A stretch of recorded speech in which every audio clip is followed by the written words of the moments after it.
আমরা দায়িত্বহীন কণ্ঠে বলে দিতে চাই, অনতি বিলম্বে কোরআনের পাখি আল্লামা দেলোয়ার হোসেন সাঈদীকে যারা হত্যা করেছে তাদেরকে বিচারের কাঠগড়ায় এনে বাইতুল মুকাররম মসজিদের সামনে তাকে হত্যা করতে হবে। কথা বলেন, কথা ঠিক কিনা? এই হুজুর তো সাধারণ কোন হুজুর নয়, এই হুজুর হলো আল্লাহর ওলি। আর আল্লাহর ওলি যারা হয় দুনিয়াতে আখিরাতে তাদের কোনো ভয় থাকে না। ইন্না আউলিয়া আল্লাহি লা খাউফুন আলাইহিম ওয়া লা হুম ইয়াহজানুন। আল্লাহু আকবার। আল্লাহর ওলি যারা হয় তাদের কোনো ভয় থাকে না। বাংলাদেশে এরকম আল্লাহর একজন ওলি ছিল। আল্লাহর ওলি যারা হয় তাদের 5 ওয়াক্ত নামাজ কাজা হয় না, তাহাজ্জুদের নামাজ কাজা হয় না।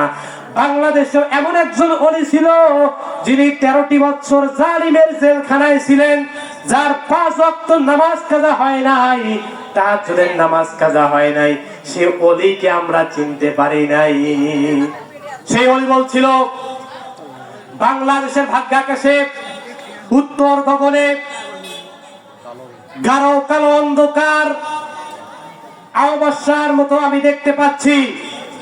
এই বাংলাদেশের মানুষকে উনি মেসেজ দিয়েছেন, যদি সক্ষম ভাবে মোকাবেলা করতে না পারেন এমন পরিস্থিতি দেখা দিবে যার সুবহে সাদেক হওয়া সম্ভব। কথা বলেন, কথা ঠিক কিনা?